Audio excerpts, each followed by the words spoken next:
Randy, what I want to talk about most, I guess, is what's happening here in Labrador. I just got back. I was in Happy Valley Goose Day yesterday for the change of command at the 5-wing Goose Day.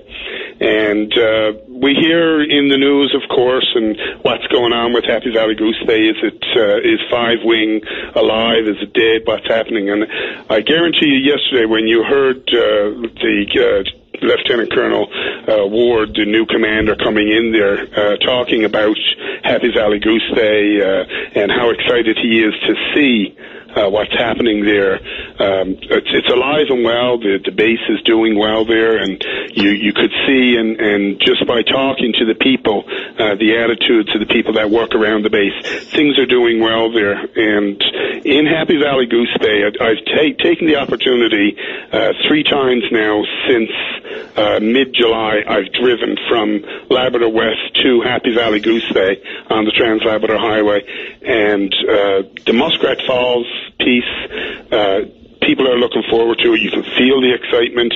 The economy, you already see the difference in the economy. Of course, we all know how well Labrador West has been doing economically in the last 5 years, and you're starting to see that the same things happening now in Happy Valley Goose Day.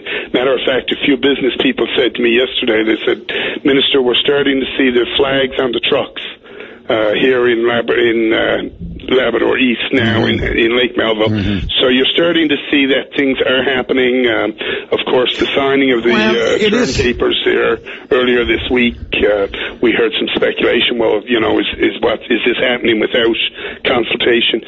Certainly not, and I think the Premier, she's doing a great job. She made it very clear that this is another process of the full process to take place. Those papers that were signed, it's just the next step to move forward. Mm-hmm. And it's exciting things happening here in Labrador. You can feel it. The tourism that's happening here now on the Trans-Labrador Highway, like I said, you've got a stretch of about 650 kilometers between Labrador West and Happy Valley Goose Bay. Beautiful piece of highway, natural beauty that's there. The tourists, I've talked to them, and they're enjoying it. It's alive and is doing very well. And I just want to let the people out there know that Labrador is doing very well. We're busy, and we got things happening here. And well, there's no doubt about it. I've made a prediction that in my lifetime, should the good Lord give me my 70, and maybe a little extra, Lord. I've predicted that Happy Valley Goose Bay will eventually be the second largest community in the province. I see 50,000 people in Goose Bay in the next decade and a half. Yeah. Lab West, likewise, where you are, I can see Lab City getting to 40,000 with all of the mining activity. What's going Labrador is in a boom, but it hasn't even started yet. Right, and Randy, that's a great comment, because I remember when I first came to Labrador, and everyone said, well, in Labrador West, you're in a mining town, and a mining town has a certain life expectancy. Yeah. With what they've already explored here in Labrador West alone, they still have a life of 100 years.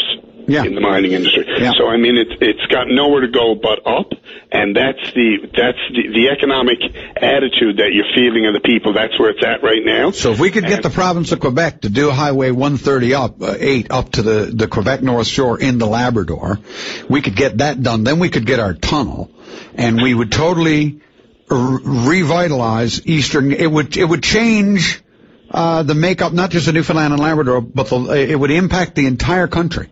I remember many years ago, the first time I seen Dr. Tom Kieran do a presentation on the tunnel. I'm sure you've seen that presentation. Yes, sir. And I remember Dr. Kieran saying, "I'm refuse to die until I see that tunnel go through." And he was well up there then when he was giving that presentation. I think that the province of Quebec realized the importance of finishing the highway coming up to 138 on the Quebec North Shore, and I think that for Labrador, Newfoundland and Labrador, and Quebec, the economic impact that would have and the partnership that it would build to get that link of the island portion of our province and the Quebec North Shore, It's just amazing. People don't realize. No, the economics of that are... I got to go. Nick McGrath, it is always a pleasure. Okay, Randy, you enjoy the rest of your summer. In 30 seconds, any final thoughts you want to... No, I just want to let people know that I'm out there. I'm trying to get in as many communities as I can. I'm going up to the North Shore of Labrador in mid-August. I'm really looking forward to that, going up to Newtock and into the Torngat Mountains. Really excited about that. And then the latter part of August, I'm going to be on the south coast of Labrador. So looking forward to talking with the people there and enjoying this boom that we're enjoying here in Labrador. Enjoy the rest of your summer. You too, Randy. Take care, buddy. Thank you very much. That is the Honourable Minister of Intergovernmental Affairs, the member for Lab West, Nick McGrath. And the problem with Nick, between me and you, is that when you get chatting with him, you can just go on and on and on and on and on. And by the way, he's a wonderful dinner guest. I don't know what that means for you politically, Nick, for me saying that.